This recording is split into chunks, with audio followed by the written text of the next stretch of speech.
Hello friends, என்னோட பேர் Hemamalini. Welcome to Malini's dhaba. எல்லோருக்கும் இனிய புத்தாண்டு நல்வாழ்த்துக்கள்.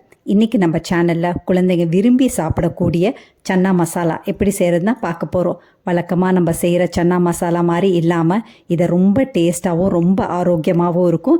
ஏன்னா இதை நம்ம முளைக்கட்டி தான் செய்ய போகிறோம். இந்த சன்னாவை நல்லா முளைக்கட்டி அப்புறம் நம்ம சன்னா மசாலாவை செய்ய போகிறோம். டேஸ்ட் ரொம்ப பிரமாதமாக இருக்கும். அதோட வெங்காயம் பூண்டு எதுவுமே சேர்க்காமல் ரொம்ப டேஸ்ட்டாக எப்படி செய்கிறதுனா இந்த வீடியோவில் பார்க்க போகிறோம். இதை சப்பாத்தி, நான், பூரி, பட்டூராவோட சாப்பிட்றதுக்கு ரொம்ப பிரமாதமாக இருக்கும். ட்ரை பண்ணி பாருங்கள், குழந்தைங்க விரும்பி சாப்பிடுவாங்க. வீடியோவுக்கு போகிறதுக்கு முதல்ல இது வரைக்கும் நம்ம சேனலை சப்ஸ்கிரைப் பண்ணாமல் இருந்தால் மறக்காமல் சப்ஸ்கிரைப் பண்ணி வச்சுட்டு பக்கத்தில் இருக்க பெல் பட்டனையும் ப்ரெஸ் பண்ணி வச்சுக்கோங்க. அப்போ தான் நான் போடுற வீடியோஸில் உங்களுக்கு நோட்டிஃபிகேஷன் வரும். வாங்க டிலே பண்ணாமல் வீடியோவுக்கு போகலாம்.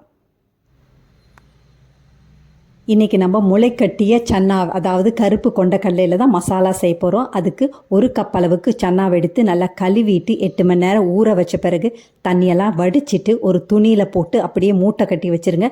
4 இல்லாட்டி 5 நாள் நல்லா முளைக்க பிறகு இந்த அளவுக்கு இருக்கும். 5 நாள், குறைஞ்சது 5 நாள் நீங்கள் நல்லா முளைக்கட்டி வச்சுக்கணும். இதை அப்படியே நம்ம ப்ரெஷர் குக்கரில் சேர்க்க முடியாது. ஏன்னா ஈரத்தன்மை இருக்கனால நல்லா பிசு பிசுன்னு இருக்கும். அதோட கசப்பு தன்மையாக இருக்கும். இதை நல்லா 2-3 தடவை நல்லா கழுவி முதல்ல எடுத்துகிட்டு இருந்துடலாம். பாருங்கள், இப்போ நல்லா கழுவியாச்சு. கொஞ்சம் கூட பிசுபிசுப்பு தன்மை இல்லை. பிசுபிசுப்பு தன்மை இருந்தால் உங்களுக்கு மசாலா கசந்த மாதிரி இருக்கும். அதாவது கொஞ்சம் கசப்பாயிடும். இதை அப்படியே நம்ம ப்ரெஷர் குக்கரில் இப்போ நம்ம சேர்த்துக்கலாம். அடுப்பில் ப்ரெஷர் குக்கர் வச்சுருக்கேன். நம்ம சன்னாவை சேர்த்துக்கலாம். சன்னாவை சேர்த்த பிறகு நம்ம மசாலா பொருட்கள்லாம் சேர்த்துக்கலாம். இதில் 4 கிராம்பு சேர்த்துக்கோங்க, 1 பிரிஞ்சி இலை, 1 பெரிய துண்டு பட்டை, 2 கப் அளவுக்கு தண்ணி சேர்த்துக்கோங்க, 1 டீஸ்பூன் உப்பு சேர்த்துக்கோங்க. இதையும் சேர்த்துட்டு நல்லா கலந்து விட்டுக்கோங்க. கலந்து விட்டுட்டு ப்ரெஷர் குக்கர் மூடியை போட்டு வெயிட்டையும் போட்டுட்டு 2 விசில் ஹை ஃப்ளேமில் 2 விசில் வர வரைக்கும் வெயிட் பண்ணலாம். அதுக்கு பிறகு ப்ரெஷர் நல்லா ரிலீஸ் ஆனோன்னு நம்ம திறந்து பார்த்துடலாம். இப்போ ப்ரெஷர்லாம் நல்லா ரிலீஸ் ஆகிடுச்சு. இப்போ திறந்து பார்த்துடலாம். பாருங்கள், சன்னாலாம் நல்லா வெந்து வந்திருக்கு. அதிகமாக குழையவும் இல்லை, அதே நேரத்தில் வேகாமையும் இல்லை. கணக்காக நல்லா மைய வெந்திருக்கு. சன்னா மசாலா கொஞ்சம் திக்காக, அதாவது கிரேவி நல்லா திக்காக இருக்கிறதுக்கு கொஞ்சமாக கொண்டக்கடலையை எடுத்து மிக்ஸி ஜாரில் சேர்த்துக்கோங்க. சேர்த்துட்டு நல்லா சூடு ஆறினோட நல்லா பேஸ்ட் மாதிரி அரைச்சிக்கோங்க. கொஞ்சமாக தண்ணி ஊற்றி நல்லா பேஸ்ட் மாதிரி அரைச்சிக்கோங்க. இந்த அளவுக்கு எடுத்தால் சரியாக இருக்கும். அதாவது 1/2 கப் அளவுக்கு, மெஷரிங் கப்பில் 1/2 கப் அளவுக்கு சன்னாவை சேர்த்துட்டு நல்லா பேஸ்ட் மாதிரி அரைச்சி ஒரு பக்கத்துக்கு எடுத்து வச்சுக்கலாம். அடுப்பில் கடாய் வச்சுருக்கேன். இதில் 2 டேபிள் ஸ்பூன் அளவுக்கு எண்ணெய் சேர்த்துக்கோங்க. அதே மாதிரி 2 டேபிள் ஸ்பூன் அளவுக்கு நெய் சேர்த்துக்கோங்க. இது நல்லா சூடானோன்னு 1 டீஸ்பூன் சீரகமும் நல்லா பொரிஞ்சோன்னு மசாலா பொருட்கள் சேர்த்துக்கலாம்.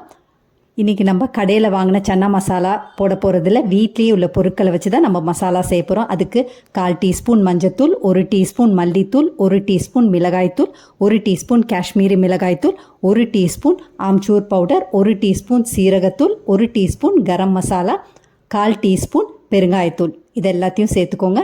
இதையும் சேர்த்துட்டு ஃப்ளேமை சேர்க்கறதுக்கு முதல்ல, மசாலா பொருட்கள் சேர்க்கறதுக்கு முதல்ல ஃப்ளேமை லோவில் வச்ச பிறகு மசாலா பொருட்கள் சேர்த்துக்கோங்க. அப்படி இல்லைன்னா மசாலா பொருட்கள் கருகி போயிடும். 1 நிமிஷம் கைவிடாமல் நல்லா கலந்து விட்டுக்கோங்க. எண்ணெயிலே நல்லா பொரிஞ்சு வரட்டும் மசாலாலாம். டேஸ்ட் ரொம்ப நல்லாயிருக்கும் இந்த மாதிரி செய்யும்போது. கடையில் வாங்குகிற சன்னா மசாலா போடுறதை விட இந்த மாதிரி மசாலா செய்யும்போது டேஸ்ட் ரொம்ப நல்லாயிருக்கும். இதில் 2 கப் அளவுக்கு தக்காளி பேஸ்ட்டை சேர்த்துக்கோங்க. மிக்ஸி ஜாரில் 4 இல்லைன்னா 5 பெரிய சைஸ் தக்காளி எடுத்து நல்லா அடிச்சிங்கன்னா 2 கப் அளவுக்கு மெஷர்மெண்ட் இருக்கணும். அதை இப்போ சேர்த்துக்கோங்க. இதையும் சேர்த்துட்டு நல்லா கலந்து விட்டுக்கோங்க. இந்த தக்காளியும் இந்த மசாலாவோடு சேர்த்து நல்லா வெந்து வரணும். 1 நிமிஷம் நல்லா கலந்து விட்ட பிறகு அப்படியே 4லேருந்து 5 நிமிஷம் நல்லா வேகட்டும். பாருங்கள், எண்ணெய் பிரிஞ்சு வர வரைக்கும் நல்லா வெந்த பிறகு மறுபடியும் நல்லா கலந்து விட்டுட்டு நம்ம வேக வச்ச சன்னாவை சேர்த்துக்கலாம். இதையும் சேர்த்த பிறகு நம்ம ஏற்கனவே பேஸ்ட் மாதிரி அரைச்சி வச்சுருந்த சன்னாவையும் இப்போ சேர்த்துக்கலாம். இந்த மாதிரி வேக வச்ச சன்னாவை எடுத்து நல்லா பேஸ்ட் மாதிரி அரைச்சிட்டு அதை சேர்க்கும் போது டேஸ்ட்டும், சன்னா மசாலாவோட டேஸ்ட்டும் நல்லாயிருக்கும். அதே நேரத்தில் கிரேவி நல்லா திக்காக கிடைக்கும். இந்த பேஸ்ட்டை சேர்த்த பிறகு நல்லா கலந்து விட்டுக்கோங்க. நல்லா கலந்து விட்டுட்டு உப்பு செக் பண்ணிக்கலாம். இப்போ உப்பு வந்து 1 டீஸ்பூன் அளவுக்கு சேர்க்குறேன். உங்கள் சுவைக்கு ஏற்ற மாதிரி கூட்டவோ குறைக்கவோ செஞ்சுக்கோங்க. உப்பையும் சேர்த்த பிறகு நல்லா கலந்து விட்டுக்கோங்க. ஃப்ளேமை மீடியம் டு ஹை ஃப்ளேமில் வச்சு 5லேருந்து 7 நிமிஷம் நல்லா மூடி போட்டு நல்லா வேகட்டும். எண்ணெய் பிரிஞ்சு வர வரைக்கும் நல்லா வேகட்டும். பாருங்கள், எண்ணெயெல்லாம் நல்லா பிரிஞ்சு வந்திருக்கு. இப்போ நல்லா கலந்து விட்டுக்கோங்க. பாருங்கள், அருமையான சன்னா மசாலா, அதுவும் முளைக்கட்டிய சன்னா மசாலா வந்து ரெடி ஆகிடுச்சு. இதுக்கு ஒரு தாளிப்பு ஒன்று கொடுத்துடணும். கடைசியாக தாளிக்கும் போது சன்னா மசாலா வந்து டேஸ்ட் வந்து ஹோட்டல் ஸ்டைலில் ரொம்ப டேஸ்ட்டாக இருக்கும். இதில் இரும்பு பேன் அடுப்பில் வச்சுருக்கேன். நல்லா சூடானோன்னு 2 டேபிள் ஸ்பூன் அளவுக்கு எண்ணெய் சேர்த்துக்கோங்க. 1 டீஸ்பூன் சீரகம், 1/2 டீஸ்பூன் காஷ்மீரி மிளகாய்த்தூள், 3 பச்சை மிளகாவை நல்லா நீட்டாக வெட்டி வச்சுருக்கேன்.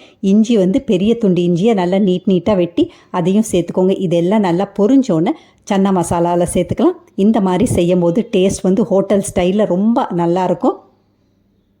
இதையும் சேர்த்துட்டு நல்லா கலந்து விட்டுக்கோங்க. முளைக்கட்டிய கருப்பு கொண்டக்கடலையில் இந்த மாதிரி மசாலா செய்யும்போது டேஸ்ட் மட்டும் இல்லை, ஆரோக்கியமானதும் கூட. கொண்டக்கடலையில் எந்த அளவுக்கு புரதச்சத்து இருக்கோ அதை விட 10 மடங்கு அதிகமான புரதச்சத்து முளைக்கட்டிய கொண்டக்கடலையில் இருக்குது. அதனால் இந்த மாதிரி நீங்கள் ட்ரை பண்ணிங்கன்னா டேஸ்ட்டும் நல்லாயிருக்கும், அதே நேரம் ரொம்ப ஆரோக்கியமானது. கடைசியாக 1 ஸ்பூன் அளவுக்கு கசூரி மேத்தியை உள்ளங்கையில் வச்சு நல்லா கசக்கிட்டு சேர்த்துக்கோங்க. அதோட கொஞ்சமாக கொத்தமல்லி இலையை பொடியாக நறுக்கி சேர்த்துக்கோங்க. சேர்த்துட்டு நல்லா கலந்து விட்டுக்கோங்க. இந்த சன்னா மசாலாவை சப்பாத்தி, பூரி, நான், பட்டூரா, அதே நேரத்தில் ஜீரா ரைஸோட வச்சு சாப்பிடும்போது ரொம்ப அருமையாக இருக்கும். குழந்தைங்களுக்கு அருமையான ஒரு லஞ்ச் பாக்ஸ் ரெசிபி, விரும்பி சாப்பிடுவாங்க. இதே மாதிரி அளவுகளோட நீங்களும் இந்த ரெசிபியை செஞ்சு பார்த்துட்டு எப்படி இருக்குன்னு கமெண்ட் பண்ணுங்கள்.